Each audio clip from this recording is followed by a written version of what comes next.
People, what's going on? Welcome to United View. Good morning. Hope you guys are doing good. Welcome back to the Transfer View / Flex's View / Transfer Update / Transfer Rumour Show / Man United News / everything. Welcome back to the show. Smash a like on the video, man. Subscribe to the channel if you lot are new. We're nearly at 170, man. We're nearly at 170, yeah? So 169 and a few hundred we're at right now. So if you haven't done it, like I just said, just bang a like straight away, instantly, yeah? Take your shoes off, get in the yard. Etiquette, yeah? Just do that when we get to that 170 and that road to that 200k party that we've been talking about, yeah? Transfer news. Matthijs de Ligt on the scene. Matthijs de Ligt on the list for Manchester United, supposedly, reportedly. My good friend Florian Plettenberg, famously called him Florentine, live on Sky, to his not to his face, but to him. Bit embarrassing, but ever since it's just a if you know, you know kind of vibe. But he says, Matthijs de Ligt, Manchester United have started internal discussions about a potential move for de Ligt. The 24-year-old is on the list primarily because of Erik ten Hag. Shock right there. There has not yet been any concrete moves from Man United.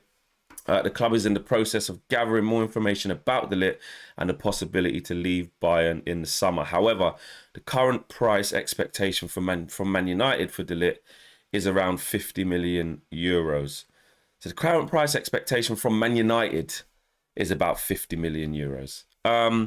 So obviously we're not out here trying to spend an awful lot on him. Has de Ligt's stock fallen? I mean, look, when he was at Ajax with Erik ten Hag in that same team that was that had the likes of Donny in it, that had the likes of, you know, De Jong and all these types of players that were, you know, doing so well under Erik ten Hag, his stock was high. And I remember when he was going to move from there, I think he ended up going to Juve, didn't he, after that? But his stock was incredibly high. But if you think about him then going from Juve to Bayern, has he been as good as we maybe thought he was going to be? I don't know. Maybe the hype didn't live up to it completely, but he's still a good player. But what is interesting is the bit that says what our price expectation is. I mean, we've reportedly just bid £35 million for Jarrad Branthwaite opening bid to piss off the Evertonians, which obviously that's going to get like completely rejected straight away. But I like that. Go in low and let's work our way up from there, because we don't want to be paying anything stupid.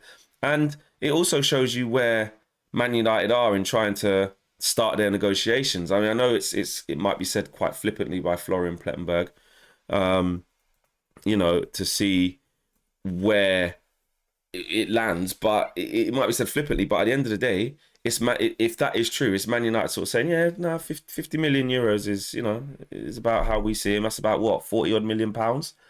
So that's the kind of ballpark figure that I think we should be looking at. Now, I know it's going to be difficult to get Branthwaite out of Everton for 40 million pounds, of course, but you know, trying to go to Bayern and asking for a player of Matthijs de Ligt's quality, someone who Erik ten Hag knows well, obviously.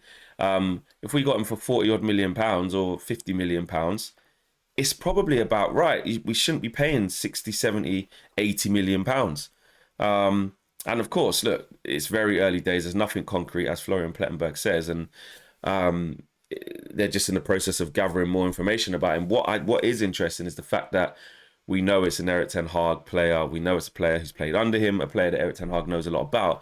And in this new look Man United, in this new look contract that Erik's going to get, what does that look like? Because with what we're led to believe from The Athletic and different reports coming out there is that there are still quite a few things to be agreed. Not that it should be a problem, by the way, but there's a few things to be agreed in Erik's new contract. And one of them, what we've heard so much about, is this sort of, you know, changing of the guard in terms of recruitment, or allowing Erik to take a more of a back seat in our recruitment, allowing, you know, sort of a relinquished responsibility when it comes to finding talent. The famous talent ID, which just irks me that his talent ID. You know, when these new terms just come up on X and Twitter that we just start using. Like, I've used it before, I'm just saying it's just annoying. Talent ID, like. Anyway, how he finds players, how he identifies players, for a better phrase, yeah, that's something that's going to change. So if Ineos are looking at Matthijs de Ligt, or as it says there, Man United are gathering more information about him, that has to be taken into consideration. Eric Ten Hag's track record of, going for players that he knows, that he trusts, or players that he has good knowledge of, is ever present. We can see that with Martinez, with Onana, with somewhat Malacia, with Anthony. Who else? Casemiro and Rasmus Højlund were a bit different. Mason Mount, look, it's not as strong, but he was at Vitesse on loan in Holland when he played a few games against Ajax. So Eric would have had a look at him. There's always some little link. Amrabat was another one. So there always seems to be some sort of input from Ten Hag. With some of the players who've been bought, with a lot of the players, with the majority of players that he's bought. You know what I mean? There's more relationship that he has with the players than not. Let's put it that way. So we just need to take that into consideration. It's one thing, Matthias de Ligt potentially being available, which we don't know yet, and it being an opportunity for Man United to get it done. And then the other thing is, we've been here before, Eric. You've recommended player X, player Y because you've worked with them and this, that, and the other, and we actually want to come away from that. But age-wise, look, he's still only 24.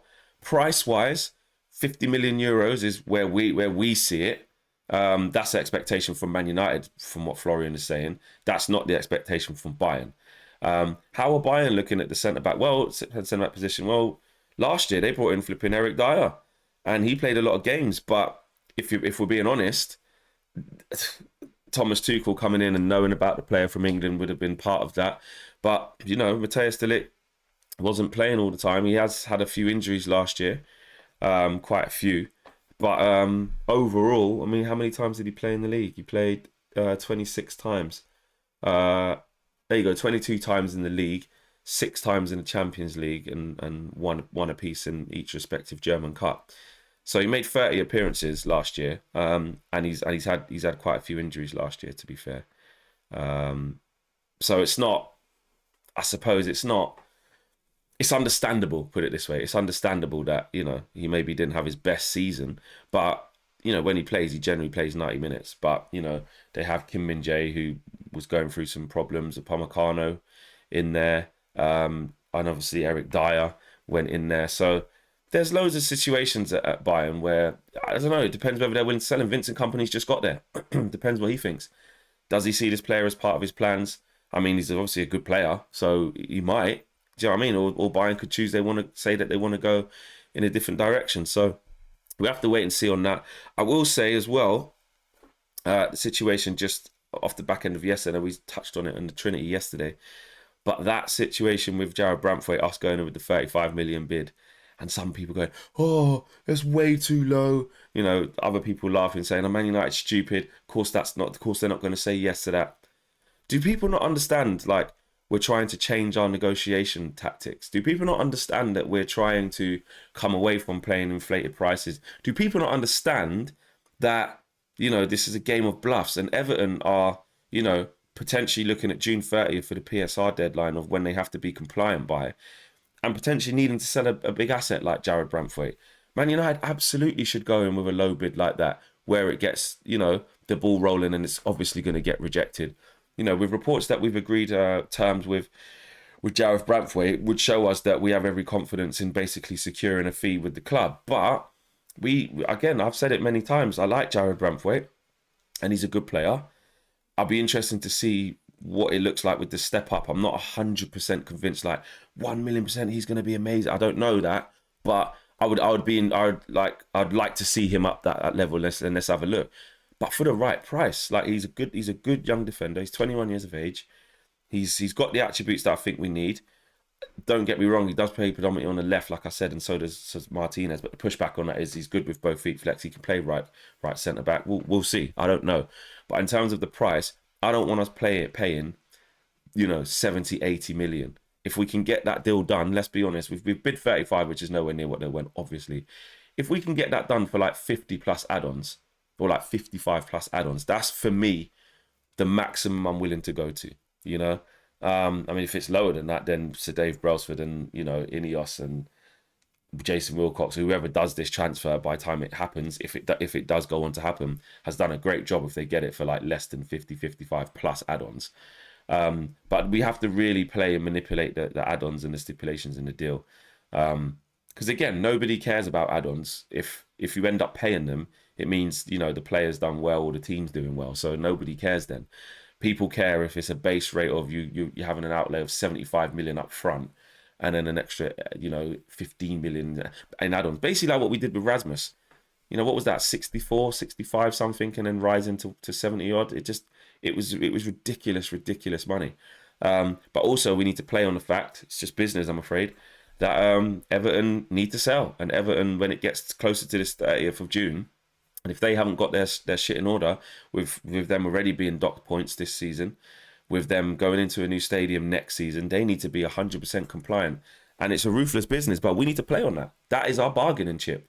You know, as well as we want to stay firm and not overpay for players because we're changing our own stuff. In terms of at the negotiation table, we know that Everton need to sell somebody. And if it is going to be Jared Brantford, I'm not going to say they're going to be sort of, you know, held to ransom and, you know, forced to sell really, really cheap. But there has to be some bargaining. So I like the fact we've gone in at 35 million. Yeah, insult their intelligence a little bit. Obviously, it's going to get rejected, but it starts the ball rolling. Okay, so obviously not 35 million. Where are you at? What are you saying? 45? This is called haggling. This is what negotiations are supposed to look like. Yes, you can say, we always stall on deals. We're taking too long. Man United know that the player costs X, but they go in and put in Y, and then someone else comes in and gets the deal. But at the same time, we know what the demand is, which is also 80 million. Reportedly 70 million. So what do you want us to do? Go in and just offer 70 million because we want him? No, we're not in that position anymore. Don't get me wrong, when you're scrimping and scramping over a couple of million here and there, it's a problem. But let's not get it twisted. We know why that is. Some people complain about the money situation at Man United, saying we're only making decisions because of money. But then at the same time say the Glazers are awful because they've put us in this position where money-wise, we don't have it. You know, then you get Sir Jim coming in straight away, and out of his 230 million or 250 million or whatever it was he pledged into the club, 50 million on it's gone on the revamp of the training ground instantly. Like, you can't say clearer than that. He's cleared off some of the debt with his own money and put 50 million into revamping the training ground straight away. But Ineos Glazers 2.0, well, they're already not so far. They're doing things that go against what the Glazers have done within their leadership. Yes, they're still working with the Glazers because they couldn't buy out the club in its entirety. Yes, we need to wait to see how these deals transpire because we cannot get too carried away so far. We ain't bought nobody yet. We ain't seen the figures and fees of how they've manipulated the market to our advantage. So I get that. I'm not giving them praise for things they haven't done yet. But even look at what they have done since they've come in, it's already different.